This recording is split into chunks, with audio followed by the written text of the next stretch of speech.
Bien.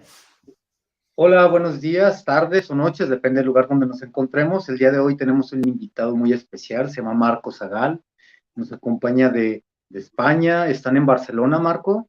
Sí, Sí, en ¿verdad? Barcelona. Ok, les voy a contar rápidamente lo que nos va, cuál es la reseña de Marco. Marco es un curioso innato de la cuestión del aprendizaje. Su vida es un continuo aprender. A partir de su trayectoria como profesor de biología y química, se preguntó cómo podía hacer para que sus alumnos se interesaran y absorbieran todo ese conocimiento desde el disfrute. Para ello inició un trabajo de autoconocimiento de la mano de grandes maestras como Patricia May y Ana María Rossi, dándose cuenta de lo esencial para acompañar a los jóvenes y niños en el desarrollo humano. Desde ahí se sumergió en la educación Montessori, especialmente de 12 a 18 años, y en la neurociencia aplicada a la educación. Marco, además de ser padre de 4 hijos, es fundador y director de la organización Montessori Canela Internacional, terapeuta formado en Instituto Gestal, es asesor, investigador y formador de profesores y personas vinculadas a la educación, colaborando con diversos proyectos en el diseño e implementación del trabajo por ambiente preparado, entre otros temas. Y pues bueno, Marco, sin más preámbulos, te dejo el tiempo, es todo tuyo y de verdad un abrazo y mil gracias por estar aquí, demostrando que compartir nos hace muy grandes. Muchas gracias, Fernando. Voy a aprovechar, a tratar de aprovechar al máximo posible el tiempo que vamos a compartir y me gustaría centrarme en la idea que llevamos muchos años trabajando, que es un ambiente preparado para la vida y para el aprendizaje. ¿Qué significa esto? Y lo quiero enmarcar en una idea esencial, que es cómo podemos hacer para que la riqueza de la educación Montessori, en términos de el respeto por la diversidad infantil, pueda estar accesible a todos los niños del mundo, por muy ambicioso que esto parezca. ¿Cómo podemos hacer para que Montessori o esta idea de educación Montessori salga del dogma montessoriano como tal, salga de los círculos de élite y podamos hablar en el siglo XXI de un Montessori social real, un Montessori social que pueda estar disponible y al acceso a todas las familias, a todos los niños que buscan una educación que responda a sus necesidades reales.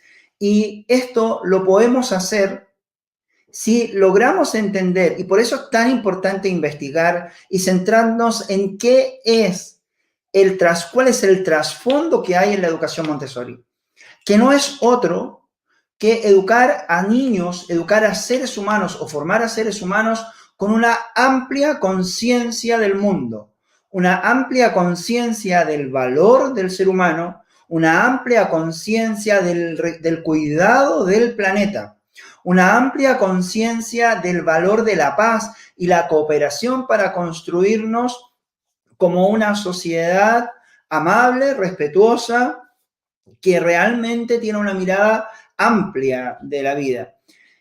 Y esto es muy importante porque Montessori, de alguna manera, es enemigo de sí mismo. Yo siempre digo esto porque Montessori funciona tan bien, y esto lo puedo decir con conocimiento de causa, como papá de hijos que se han educado desde pequeño en la educación Montessori, como profesor que ha trabajado en distintos colegios Montessori y como investigador que llevo más de 10 años investigando cómo transferir la educación Montessori a la escuela pública, al sector público o a la escuela tradicional.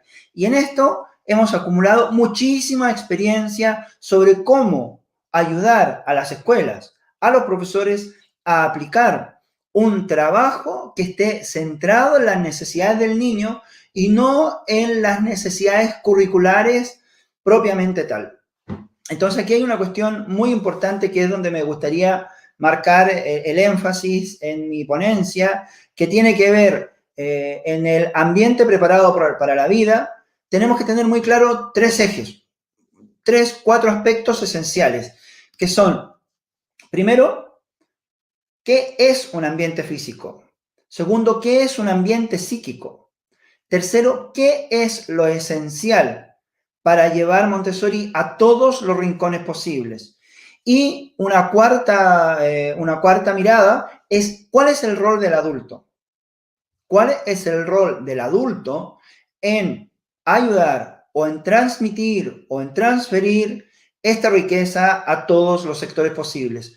Yo les quiero compartir a las personas que nos están escuchando que como Montessori Canela llevamos, como organización Montessori Canela Internacional, llevamos más de 10 años trabajando en distintos países del mundo, en distintos países de América Latina, en distintos países de Europa, ayudando a las escuelas a transferir las buenas prácticas que tiene la educación Montessori a su vivencia cotidiana. ¿Por qué razón? Porque esto aquí es muy importante, Fernando, preguntarnos cuál es el punto de partida. ¿Dónde comienza Montessori? Montessori comienza en el material Montessori. Montessori comienza en una sala de clases bellísima de 100 metros cuadrados con un montón de estanterías disponibles. ¿Dónde comienza realmente Montessori? Y junto con ¿dónde comienza realmente Montessori? Preguntarnos el para qué.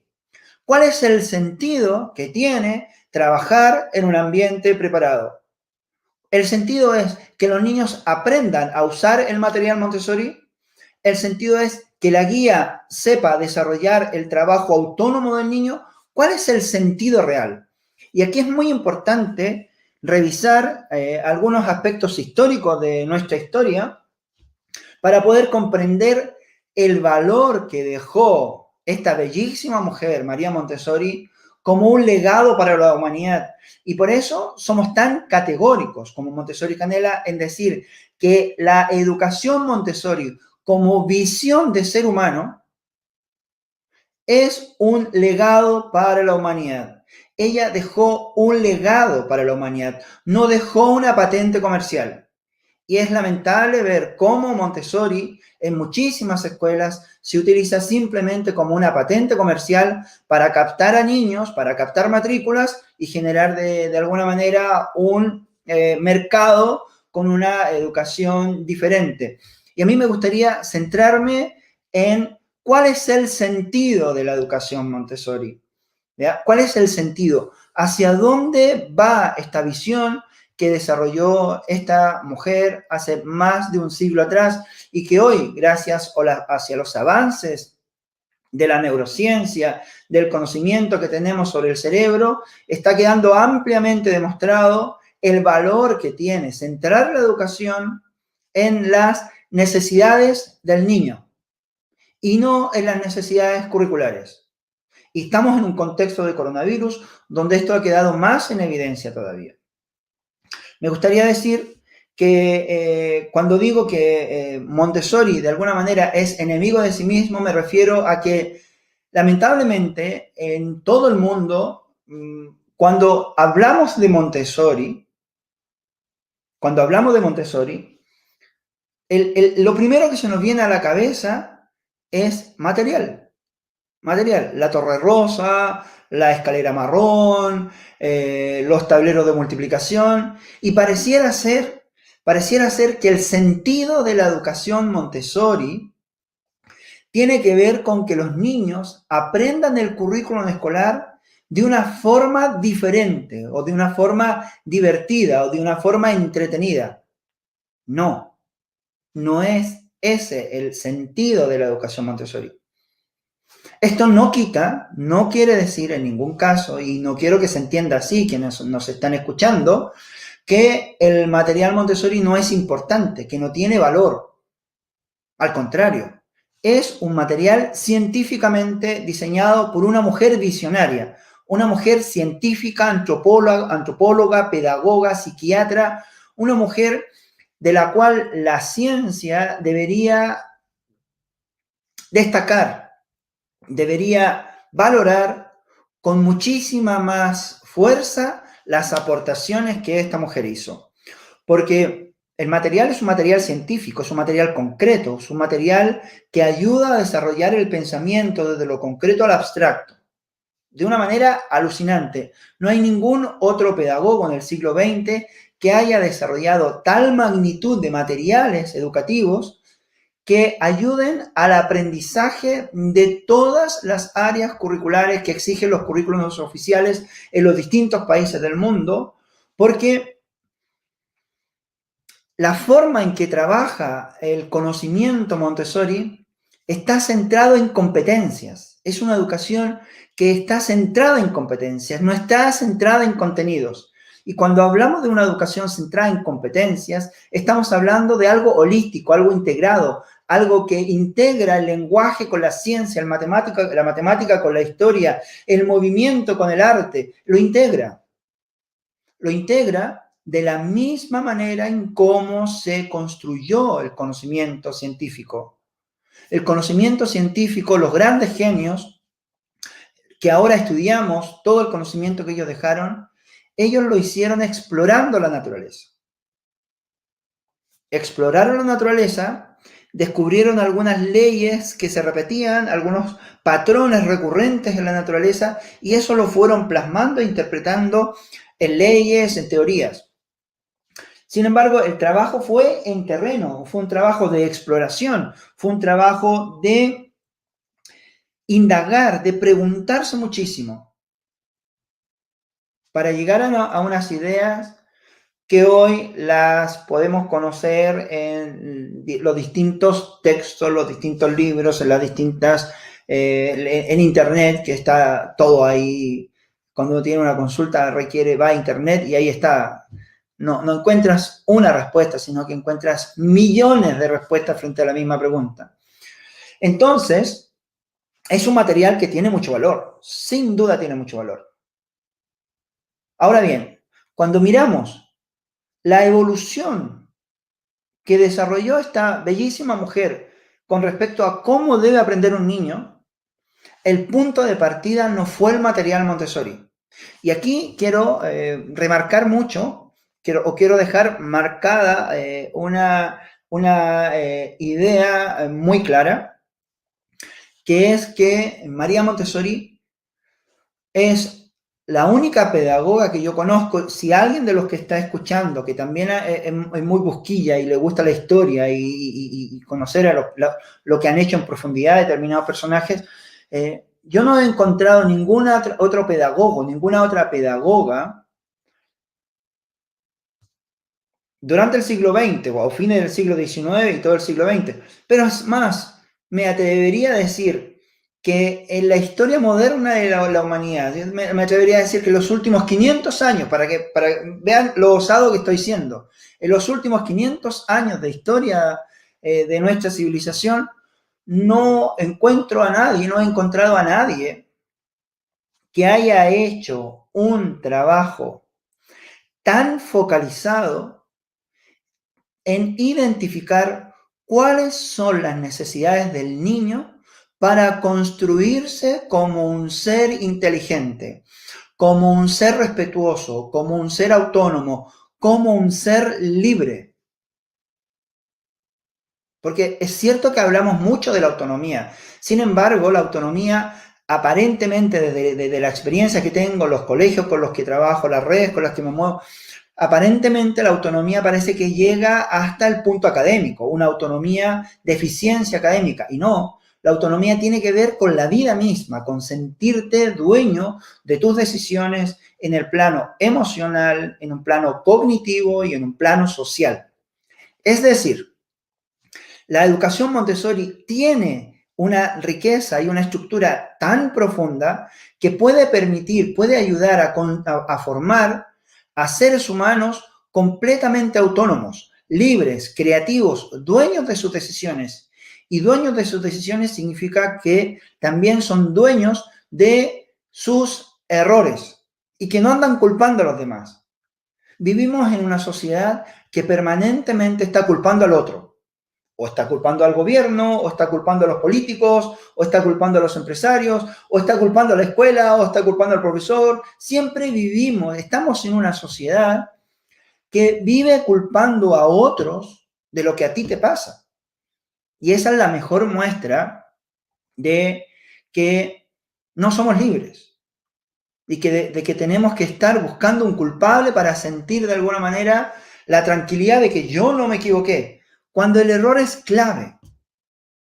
en el aprendizaje. Es totalmente clave, es fundamental. Entonces, no conozco y desafío, invito a quienes estén en este, que les encante este tema de buscar a lo largo de la historia, que vean qué otro científico, filósofo, pedagogo, en los últimos 500 años, haya hecho un trabajo de más de 40 años de etnografía.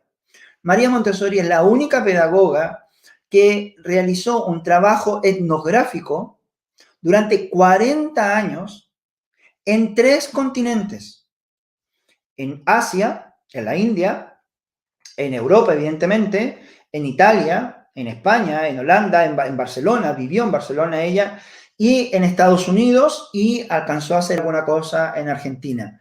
Por tanto, yo no conozco a nadie, ningún pedagogo en el siglo XX que haya hecho un trabajo en terreno, no un trabajo teórico, no un trabajo interpretativo de los fenómenos de desarrollo evolutivo del niño, nada. Ella estuvo observando el comportamiento del niño durante 40 años en 3 continentes. Y por tanto, acumuló suficiente material, suficiente información para dejárnoslas a nosotros, a las futuras generaciones, y decirnos algo tan simple como esto, como el niño necesita aprender en un ambiente seguro. El niño necesita aprender en un ambiente emocionalmente protegido. El niño necesita tener sus necesidades básicas cubiertas antes de desarrollar la cognición. Necesidades básicas cubiertas, vamos a entender por comer. Un niño con hambre no aprende. Un niño con miedo no aprende. Un niño con sueño no aprende. Un niño quieto en la clase no aprende. Ella nos dejó esto, este tremendo legado, este tremendo mensaje. Y a posterior, o en la medida que iba indagando sobre las características que tenía el niño en sus distintas fases, fue desarrollando un material científico que respondiera a las necesidades que tenía el niño en 3 continentes. Por tanto, el material es una herramienta. Y esto es muy importante que la comunidad que está escuchando lo pueda entender así. El material Montessori es una herramienta, no es un fin. Y pareciera ser que para que un niño aprenda, basta con ponerle frente a él el material Montessori, porque además aquí entramos en la ciencia ficción, porque el material Montessori tiene cierta magia, donde tanto familias como escuelas creen que poner al niño frente al material va a aprender mágicamente las matemáticas, y importa un carajo si hay niños que están peleando, o el profesor está gritando, o el ambiente, la sala de clase es chica, pequeña, hace calor, no. Ante todo, antes que el material, está el ser humano. El punto de partida para que un niño aprenda bien, aprenda lo que tiene que aprender, no es el material Montessori. No es el material Montessori. Es el entorno seguro y amable que el adulto cree para que el niño pueda aprender. No es el material.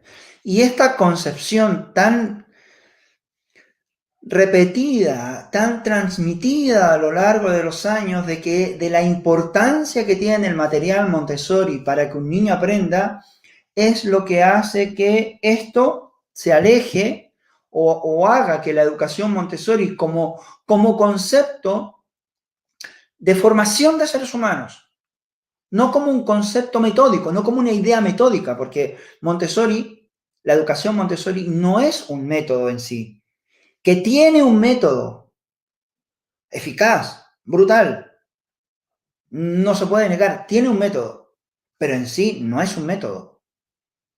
Es una filosofía de vida, es un modelo de cómo acompañar el desarrollo de la vida de un niño en su transición desde el pensamiento concreto hacia la abstracción.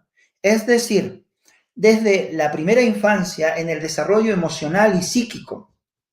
De la primera infancia, donde nótese, la ciencia o la neurociencia nos está diciendo actualmente que la personalidad del ser humano, de todos los que estamos aquí escuchando, quizás la personalidad de todos nosotros quienes estemos aquí, se consolidó, se construyó en nuestra primera infancia, en relación a lo que recibimos, a los distintos estímulos, afectos y relaciones que establecimos y forjamos en nuestra primera infancia. ¿Ya? Esta es una cuestión muy importante de destacar. Y entonces Montessori nos entrega una línea evolutiva de cómo debe ser el desarrollo del niño desde que nace hasta los 18 años, para enmarcarlo dentro del ámbito escolar, aunque ella hizo la proyección hasta la vida adulta incluso. Y fue marcando cuáles son las necesidades que hay que cubrir. Y hay una necesidad en la que a mí me gustaría detenerme también, en esto de cómo crear un ambiente preparado, porque creo que he sido ya bastante categórico en decir que el punto de partida no es el material Montessori, que es muy valioso, e insisto, no estoy negando el valor que tenga, es valiosísimo. Estoy diciendo solamente que si hacemos un proceso escalonado de cuáles son las etapas que se deben ir quemando para que un niño se construya como un ser completo, como un ser autónomo, social, cognitiva y emocionalmente, estoy diciendo solamente que el primer eslabón no es el material Montessori. El primer eslabón es el clima que crea el adulto. El primer eslabón es la capacidad que tiene el adulto para observar y comprender qué es lo que los niños necesitan. Y en base a esa observación que hace del niño, ir colocando en el espacio, ir ofreciendo en el espacio aquellas herramientas que más se adecúen al proceso que el niño tiene que vivir. Si somos capaces de poder entender esta enorme importancia de que el punto de partida es el ser humano, es la capacidad que tenemos los adultos de observar qué necesidades tiene el niño, es que vamos a poder dar mejor respuesta a las distintas formas de aprender que hay en el aula. Y a una de ellas que tenemos que dar respuesta de una manera urgente, es cambiar en las escuelas, en todas las escuelas me atrevería a decir, o en la gran mayoría de las escuelas, porque hay escuelas que también están haciendo un trabajo increíble, es cambiar nuestro concepto de disciplina. Tenemos un concepto de disciplina que está centrado en la inmovilidad. Un buen estudiante es un niño que está quieto en su mesa, y sentado en su silla, y que no respira, que no mira al lado, que casi no se percibe en clases, de tal manera que no genere ninguna interrupción al adulto o a los adultos que están en esa sesión. Ese es un concepto que no puede seguir estando presente en la actividad pedagógica de los profesores, de las escuelas y de las familias, porque esto trasciende a las familias también. Porque la inmovilidad es antinatura. Hoy la neurociencia nos está diciendo que el movimiento es fundamental para aprender. El movimiento del niño es fundamental para aprender porque es, además de una actividad que ayuda a la creación de redes neuronales, es un mecanismo que ayuda a construir su autoestima en el concepto de hacerles sentir capaces. Los niños que están quietos son niños que van a estar, ¿cómo decirlo? Son niños que están más dominados y gobernados por el miedo al castigo, a la reprimenda que les pueda llegar, que por un espíritu curioso, expansivo, de búsqueda, de exploración de lo que tienen en su alrededor. El movimiento tiene que formar parte de su dinámica diaria. Yo quiero leer un pequeño párrafo de María Montessori en su libro La mente absorbente, que dice más o menos así. A causa de errores y malentendidos, siempre se ha considerado el movimiento como algo menos noble de lo que realmente es. El movimiento del niño, que ha sido tristemente olvidado en el campo educativo, en el cual se confiere toda la importancia a la enseñanza intelectual. El movimiento es fundamental para aprender. Cuando una mujer está embarazada y el feto deja de moverse, inmediatamente le dicen a esa mamá sabe que inmediatamente, si deja de sentir durante un día, 2 días, el movimiento de su feto, debe salir rápidamente al médico porque el movimiento es señal de vida. Son niños vivos. Un niño debe poder moverse libremente. Entonces lo que el adulto tiene que hacer es enseñarle o guiarle en cómo canalizar su movimiento en un espacio con unas determinadas normas de convivencia que las tenemos que consensuar entre todos, ¿bien? Para que se desarrolle en función de esa necesidad. Es antinatura tener a un niño sentado tantas horas del día en una mesa, en una silla, con su pupitre, haciendo deberes y ojalá que no pregunte ni haga nada, nada más. Eso es un concepto que tenemos que cambiar. Hay experimentos que muestran cómo se ramifican las neuronas, cómo se ramifica una neurona, las dendritas, cómo se ramifican con el movimiento.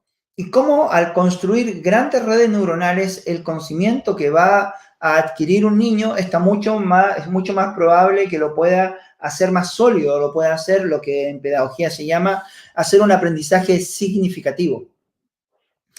Eso, enseñarle a las escuelas cómo trabajar desde el movimiento, cómo ayudarle a sus niños que aprendan desde el movimiento, es algo que llevamos trabajando hace muchos años, acompañando proyectos en América Latina y Europa, y además formando a guías Montessori en este enfoque, una triangulación que hacemos entre neurociencia, desarrollo humano y Montessori. Para nosotros es fundamental que el guía Montessori tenga una preparación profunda en observación. Y evidentemente el estándar internacional con respecto al uso del material Montessori en las distintas áreas curriculares, pero por sobre todo que sea un experto en observar, en saber observar al niño y a través de la observación poder adecuar las estrategias didácticas que requiere un niño, un grupo de niños para aprender lo que tengan que aprender en función de sus etapas de desarrollo en todo el sistema educativo. Esta es una propuesta que llevamos desarrollando hace ya muchos años, prácticamente 10 años que llevamos formando a guía Montessori en España y en América Latina, y tiene este enfoque, neurociencia, desarrollo humano y evidentemente todo lo que corresponde al enfoque, a la metodología Montessori en todo lo que es filosofía, observación y las áreas curriculares. Porque vemos que es fundamental que las escuelas y los profesores que trabajan con niños puedan adaptar la realidad que tienen a las necesidades del niño, porque hay una realidad que no podemos desconocer. Es que no todas las escuelas, o muy pocas escuelas, incluso escuelas privadas, no tienen los recursos económicos suficientes para comprar todo el material Montessori que se requiere para una escuela. Yo se los convierto en euros, ustedes me pueden ayudar más o menos en material Montessori, teniendo todo el material, sin contar el mobiliario, solo el material Montessori, lo que sería un proyecto ideal. Con una sala de clase de 100 metros cuadrados, con 25 niños, 2 guías Montessori, 2 profesoras, debería invertir aproximadamente unos 10.000 euros, ¿ya? Unos 10.000 euros. Eso en peso mexicano no tengo ni idea cuánto es. Si tú me ayudas, Fernando, ahí lo pones en el chat. Pero el dinero que sea es muchísimo dinero. Y no podemos esperar juntar esa cantidad de dinero para que los niños puedan disfrutar de una buena educación. Y en esto quiero volver a reiterar, una buena educación para un niño no pasa por tener todo el material Montessori. Ustedes anteriormente, por lo que he estado mirando, entrevistaron o expuso Patricia Pantoja. Ella nos ha ayudado, hemos colaborado conjuntamente porque ella también es muy clara de que el material Montessori no puede ser una excusa, un impedimento para que esto llegue a todos los rincones posibles, y hay formas de ayudarle a las escuelas a diseñar el material.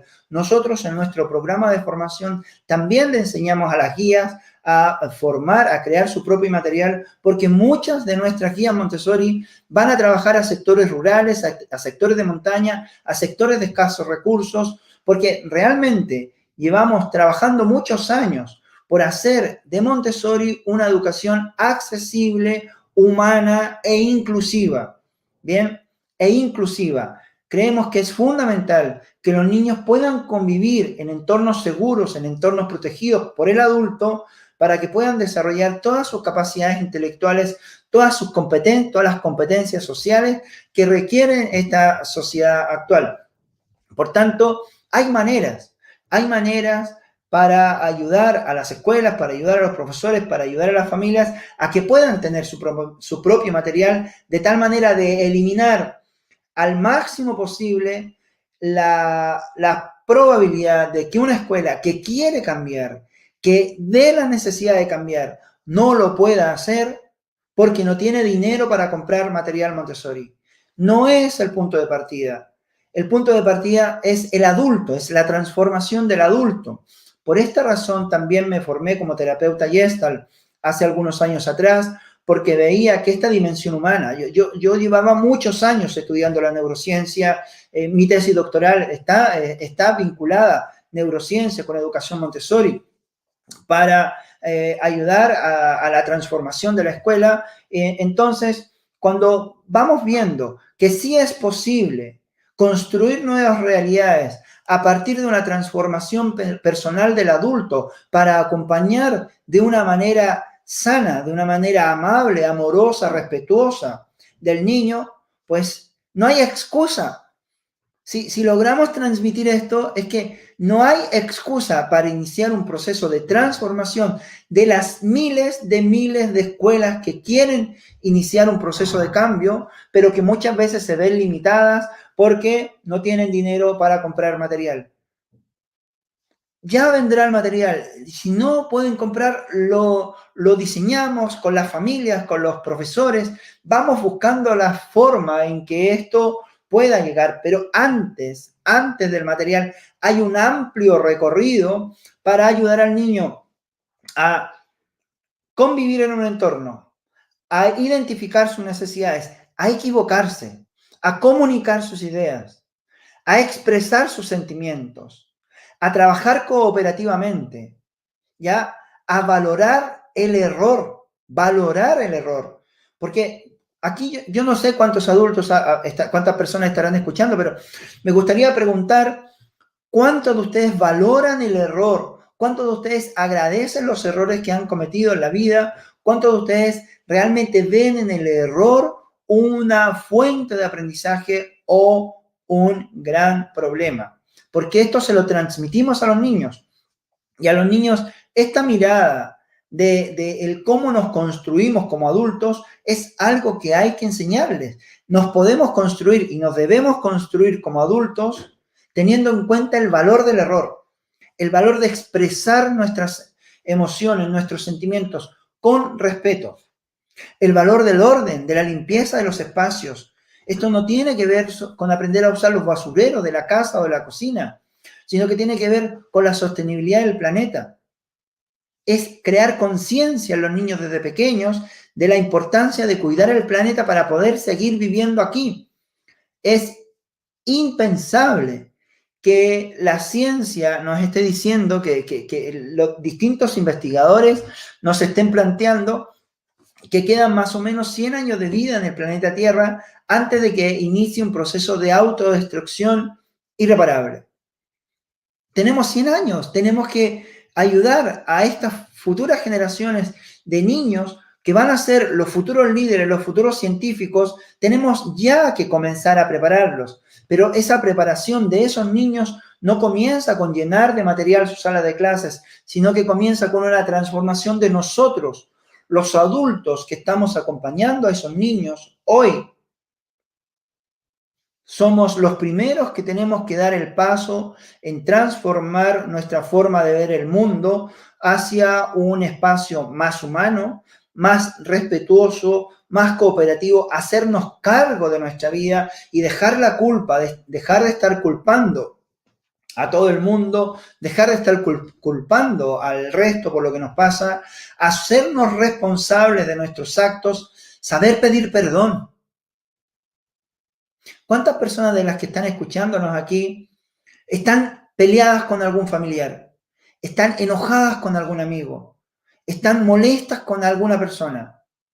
Y a lo mejor pueden estar tan molestas o simplemente molestas porque no te respondió un WhatsApp, porque te dejó visto un WhatsApp y no te respondió y tu mente empieza a divagar y ¿por qué no me respondió? ¿Por qué no me marcó el mensaje? Y así sucesivamente. O realmente un gran desencuentro, un gran problema. ¿Qué capacidad de perdón tenemos los adultos? Porque hay una frase bíblica que yo la veo, la encuentro totalmente cierta, totalmente cierta. Es más fácil ver la paja en el ojo ajeno que la viga en el propio. Nos es tan fácil criticar lo que hacen otros y tan difícil ver en qué nos equivocamos nosotros, en qué me equivoqué yo, qué estoy haciendo mal yo. Puedes quedar dándole vuelta y no encuentras, pero a la hora que quieres buscar qué hizo mal el otro, qué hizo mal el vecino, qué hizo mal la escuela, qué hizo mal el profesor, qué hizo mal el niño, somos campeones para encontrar defectos a todo el mundo. Y para nosotros, nada. Eso es lo que tiene que cambiar. Tenemos que aprender a ser más auténticos, más libres. En ser auténticos hay parte de la libertad que tenemos que recuperar en esta nueva etapa que tenemos que entrar en este siglo XXI tan raro, un año en que nos ha invadido un bicho que nos ha mostrado qué es lo esencial realmente. A mí eso es lo que me llama mucho la atención, de que estamos en una época, estamos viviendo un año muy extraño, en donde un bicho, donde un virus, el coronavirus, el COVID-19, ha encerrado al ser humano en cuatro paredes, en prácticamente todo el mundo. Y parece que al encerrarnos a nosotros en cuatro paredes, el mundo comenzó a respirar. El mundo comenzó a darse cuenta, el planeta Tierra comenzó a darse cuenta, o nos comenzamos todos a darnos cuenta, de que el planeta está más sano con nosotros encerrados. Los animales comenzaron a ocupar espacios que nunca habían salido porque el hombre los atacaba. Las aves vuelan más libremente, los delfines se acercan más a la costa, etc. Entonces, wow, ¿qué nos está diciendo la naturaleza? ¿Cuán invasores hemos sido de los espacios que ocupan otros seres vivos? Entonces, cuando hablo de un Montessori social, me refiero a un Montessori con sentido de vida para todo el mundo, no solamente para las personas que pueden pagar por una educación Montessori, porque ese no fue el legado que nos dejó María Montessori. Ella desarrolló un proyecto educativo en un barrio pobre, y creo que la gran parte, la mayor parte de los sectores pobres de América Latina y del mundo se merecen tener una escuela que esté centrada en sus necesidades. no desde un dogma montessoriano, porque aquí también entramos con egos, con luchas, peleas de egos de unos y otros, donde, ¿qué es un Montessori puro? Yo creo que nos tenemos que dejar de discutir qué es un Montessori puro y poner el centro en el niño y hacer todo lo que sea posible por entregarle a ese niño que está en Guatemala, que está en Nicaragua, que está en México, que está en Argentina, que está en Chile, en Bolivia, en Perú, en cualquier país del mundo, entregarle lo mejor, lo mejor.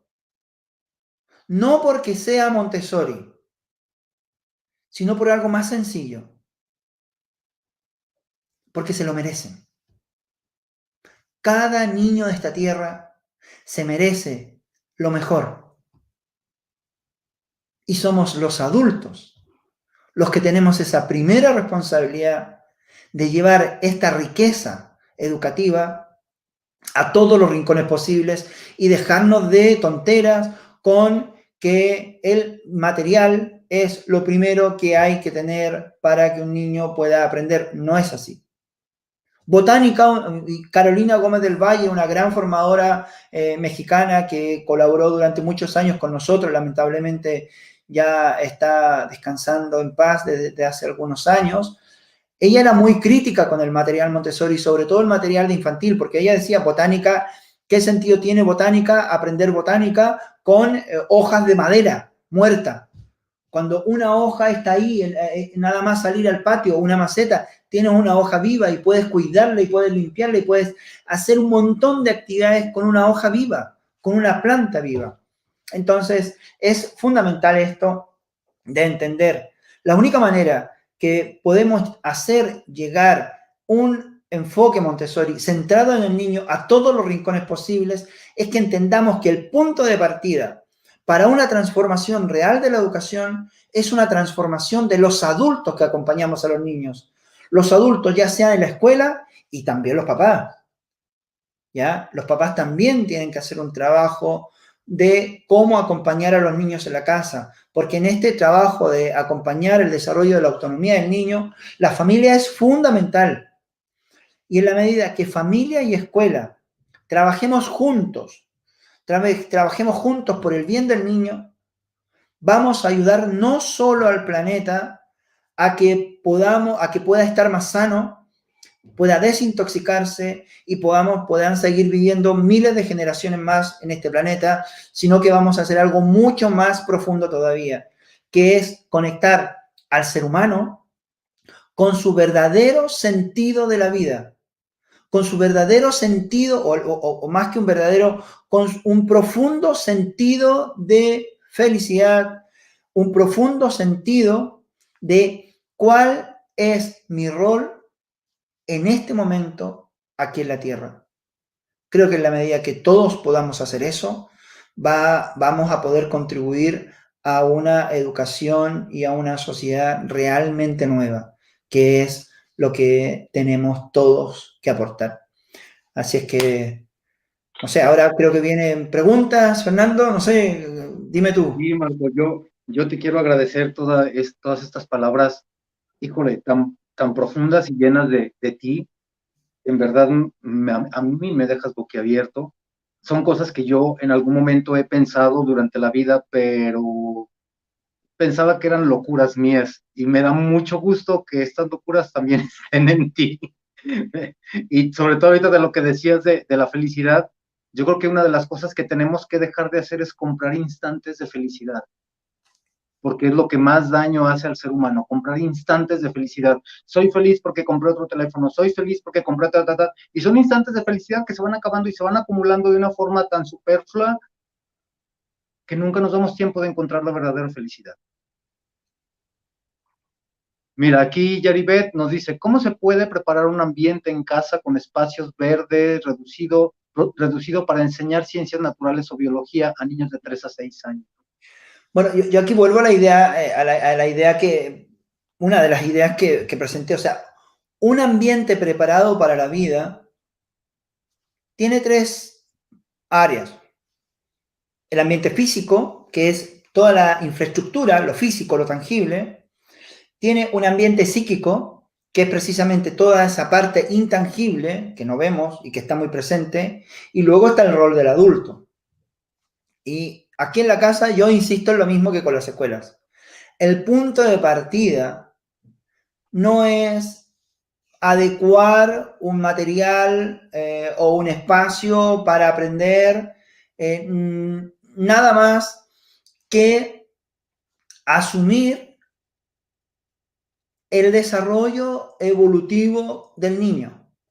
En la casa, y en esto es algo muy reiterativo, yo le diría a esta mamá que está preguntando, bueno, ¿cómo acompañas al movimiento del niño en tu casa? Antes de pensar en ciencias naturales o en matemáticas o lenguaje, yo dije, el lenguaje, o sea, el movimiento, ayuda al desarrollo del desarrollo neuronal. ¿Por qué razón? Porque el movimiento es una actividad que va en coherencia con el desarrollo del niño.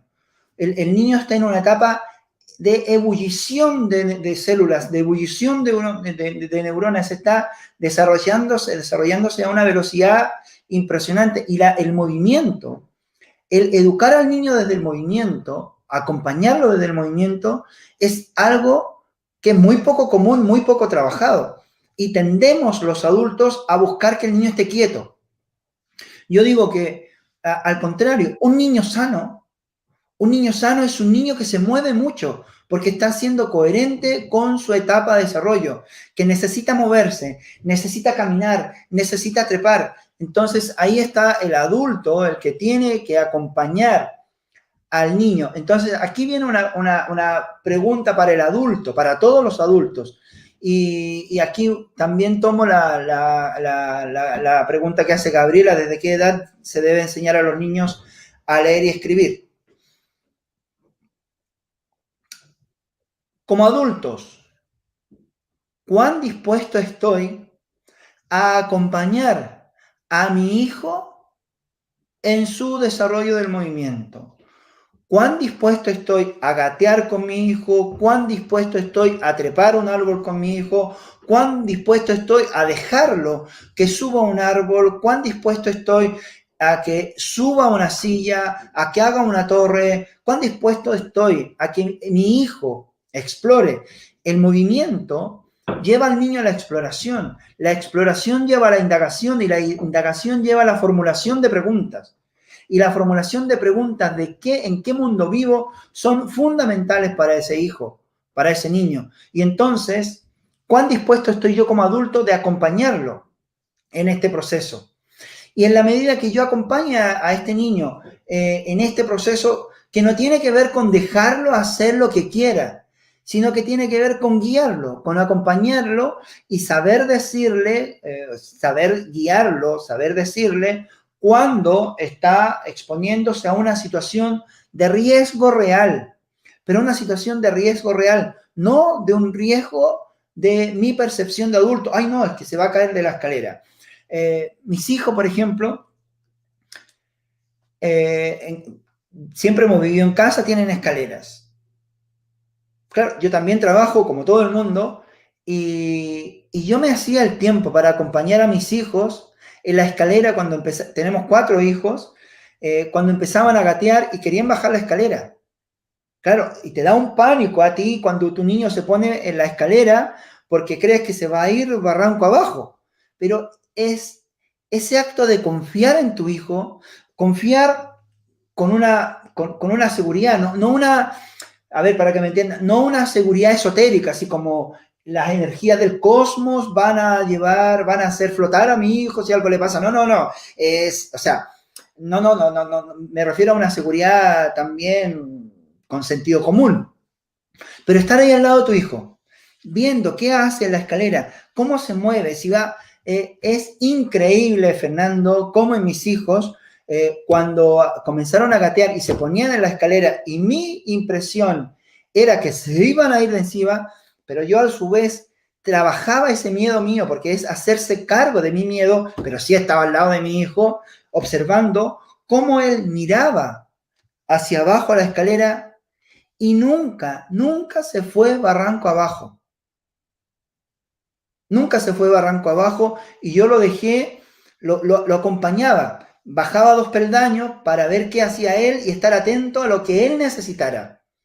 Entonces, cuando como papás y como profesores vamos respondiendo a las necesidades que tienen en cada etapa de desarrollo, los periodos sensibles, hay periodos sensibles que van despertando en el niño en función de cómo van haciéndose dueño de los espacios.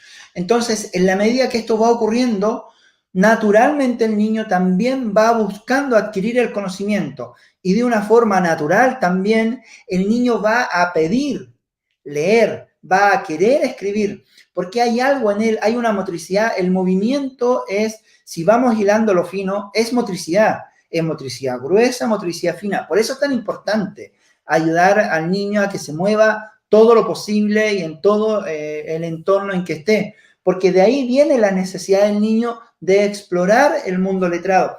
Fíjate tú que hay investigaciones científicas que hablan de que incluso el lenguaje es un movimiento esencial para el desarrollo del cerebro. El lenguaje, que le damos poco valor al movimiento de las cuerdas vocales aquí en la garganta, ya hay experimentos neurocientíficos que muestran que este acto de hablar ya es un movimiento extraordinariamente importante para el niño en términos del desarrollo cerebral.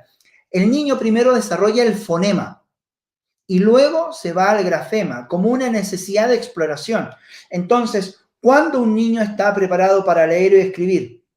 Va a estar preparado cuando de su ser interno, de su propia exploración, le nace ese deseo de lanzarse a la escritura. Y esto puede ocurrir a los 5 años, como puede ocurrir a los 7 años, o como puede ocurrir a los 9 años.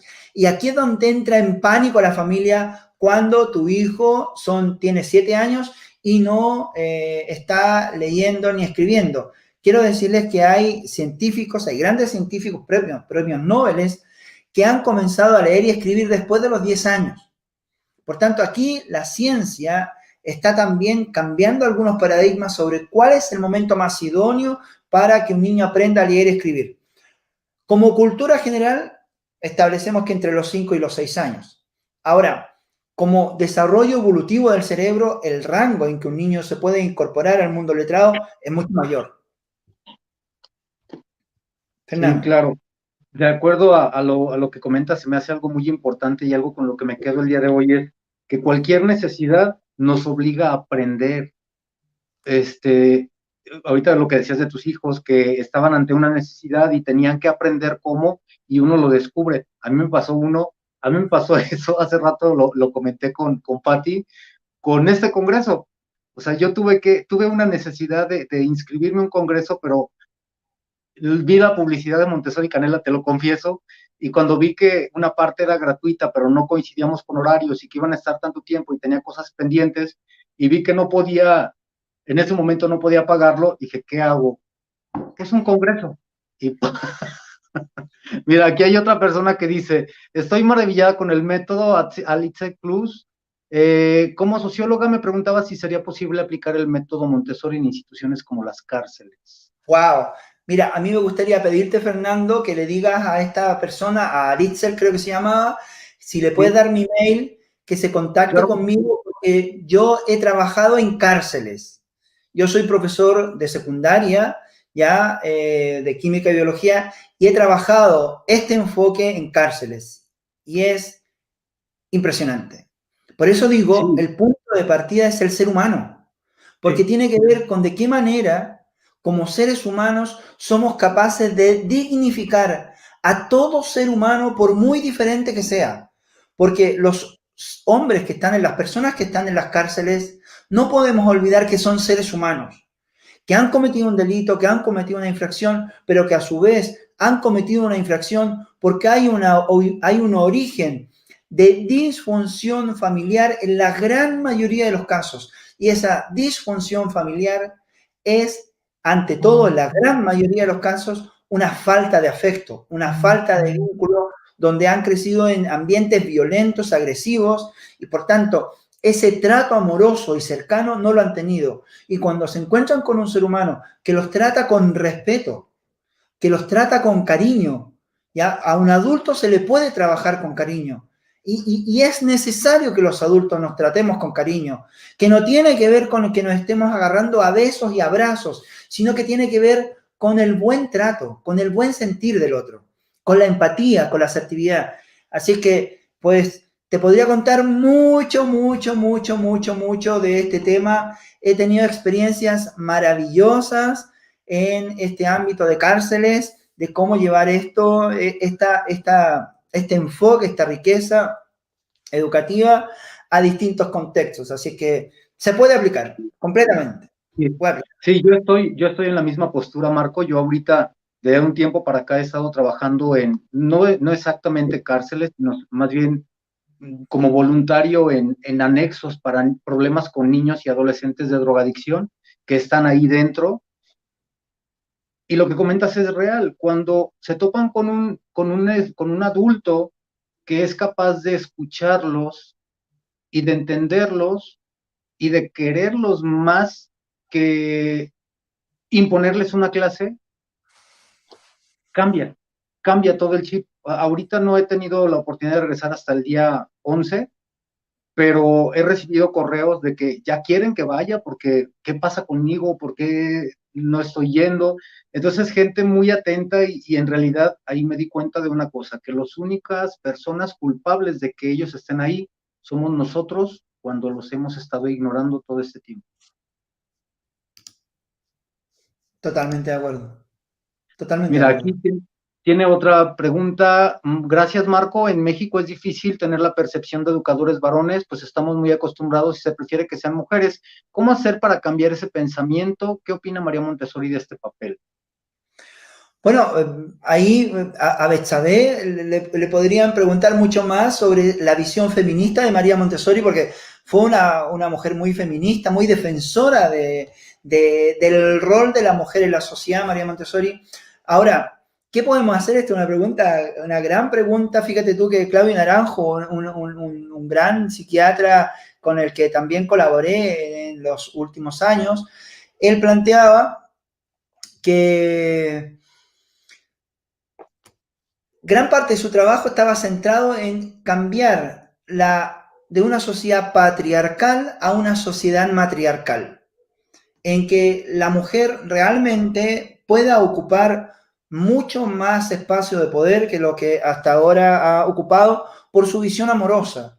La visión de la mujer es una visión amorosa por naturaleza, protectora de la vida. El hombre tiene y no es con esto que me quiera excusar o quiera excusar a los hombres, ¿ya? Pero el hombre tiene una visión, un origen, una evolución más agresiva. Somos los hombres más agresivos por naturaleza. Y los hombres, un trabajo que tenemos que hacer en este cambio de conciencia es gobernar nuestras emociones, gobernar nuestra rabia, nuestra soberbia, porque el hombre es capaz de matar por amor.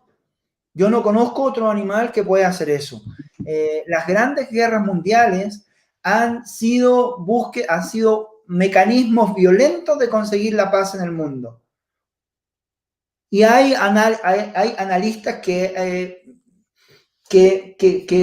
hacen hipótesis. ¿Qué habría pasado si en la Primera y Segunda Guerra Mundial los grandes líderes de la humanidad hubiesen sido mujeres?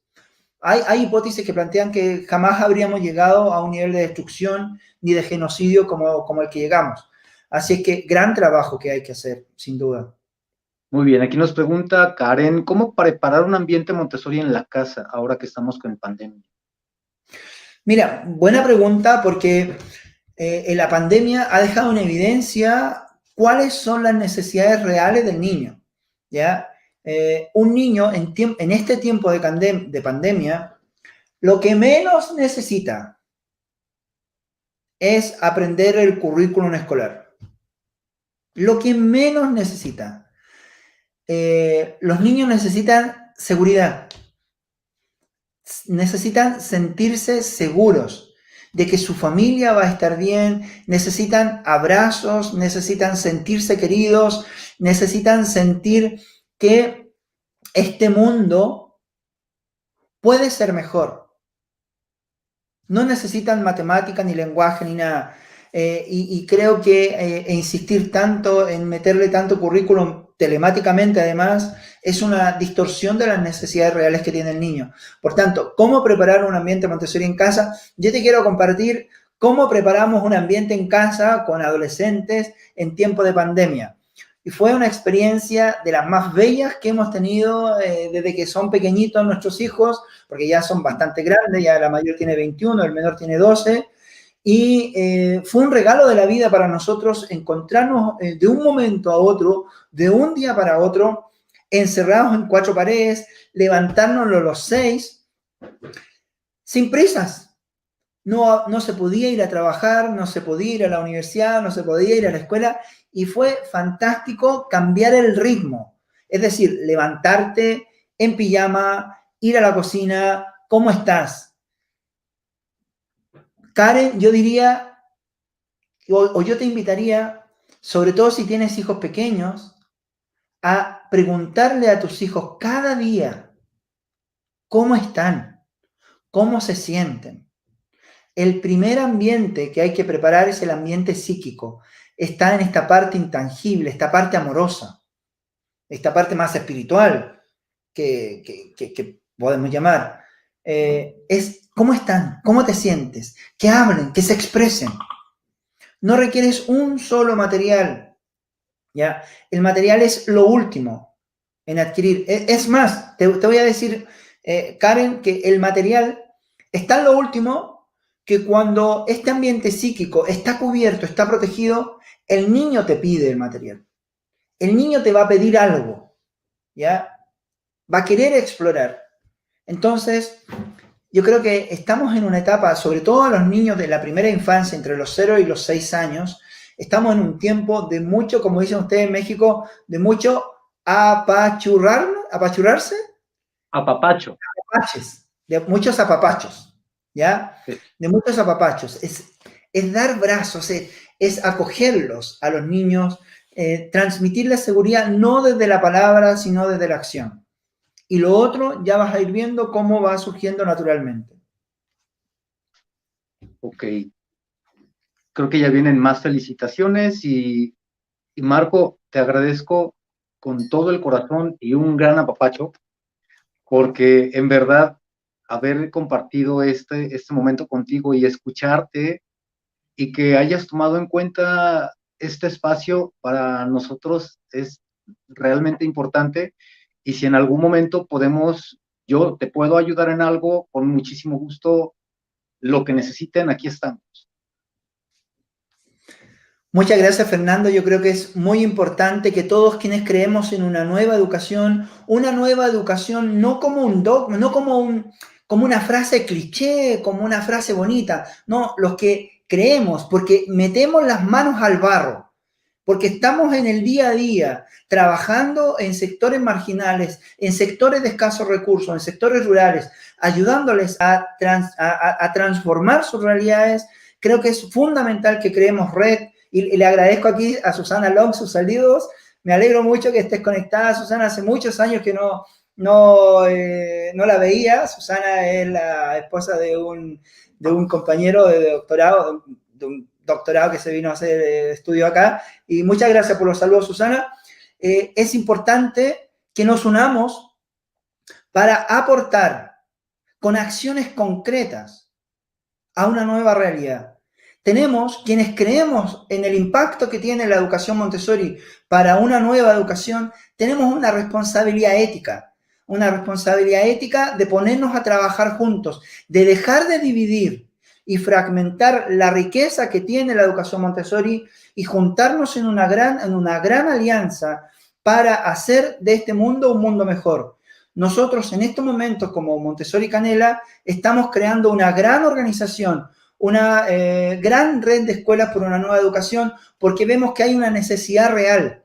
Hay una necesidad real por transmitir, por transformar, por crear espacios que sean más respetuosos de la infancia, espacios que vinculen a la familia y a la escuela, y de esta manera vemos que es fundamental llevar llevar a todos los rincones posibles este legado para la humanidad, porque no es un mercado Montessori, que muchos seres humanos lo han convertido en un mercado, lamentablemente, pero no es un mercado, es un legado para la humanidad, que cada niño, y disculpa que me emocione, Fernando, pero es que lo siento profundamente, porque es un legado que nos dejó una mujer visionaria para transformar la sociedad y no transformarla bajo cualquier cosa, sino transformarla para ser una sociedad pacífica. Ella veía en que la paz es la principal herramienta que como sociedad debemos tener para construirnos como seres libres. Y veo que es fundamental que este legado lo podamos llevar a todos los rincones posibles, como lo decía hace un rato, porque cada niño de esta tierra se lo merece. Simplemente se lo merece. Y hay que dar respuesta a esa necesidad. Marco, otra vez 1.000.000 de gracias. Yo también me emociona escucharte, en verdad. Cuando gustes, platicamos el día que tú quieras. Yo creo que mucha gente de la que se ha sumado a que se lleve a cabo este congreso está de acuerdo contigo, porque en realidad algunas veces durante el transcurso de mi vida me llegaron a señalar como el rebelde, porque quiere hacer esto, el incomprendido, este no sabe nada. Y yo digo, qué bueno que dicen que no sé nada, porque en realidad no sé nada. Yo lo único que quiero es cambiar la sociedad, cambiar lo que ya hay estipulado que no funciona. Y a través de este medio nunca me imaginé que pudiéramos comenzar a hacerlo. Y de verdad, cuenta con nosotros, cuenta conmigo, cuenta con los que estamos aquí unidos, y de verdad te podamos ayudar a hacer algo. De corazón te lo Yo ofrezco. también me apunto. Chio también se apunta.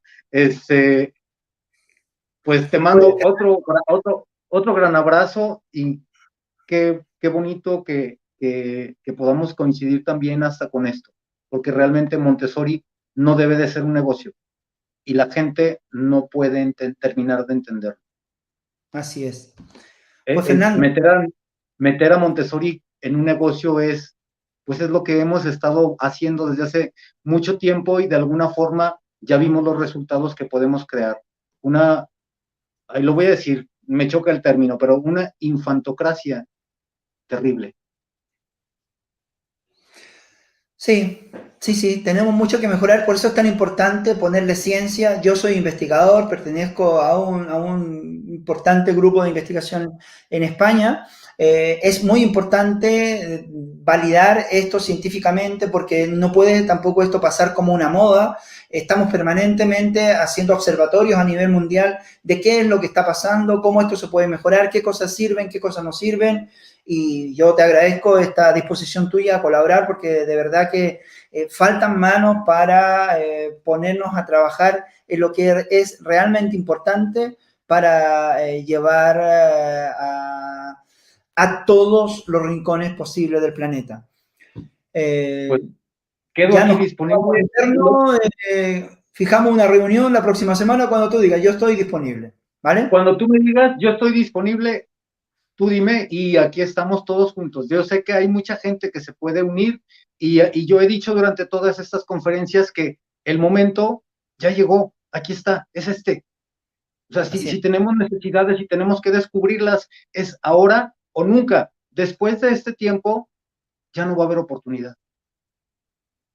Sí, así es.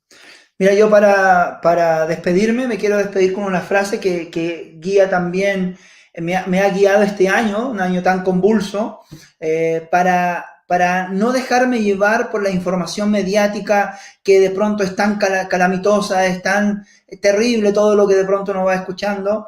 Y dice así, y se la regalo a todas las personas que puedan estar conectadas, para que pase lo que pase, siempre tomen acción en su vida para ir por sus sueños, para ir por lo que creen, para no dejarse llevar por la corriente, porque otra realidad es posible, y eso solo es posible si cada uno de nosotros se lo cree y se pone en práctica para que así sea. ¿Bien? Esta frase dice así: no esperes sentirte bien para actuar. actúa para sentirte bien. ¿Ya? No te dejes llevar por la corriente. ¿Ya? Un abrazo grande. Igualmente, un placer escucharte y aquí estamos a tus órdenes. Muchas gracias. Gracias, Adiós. hasta luego.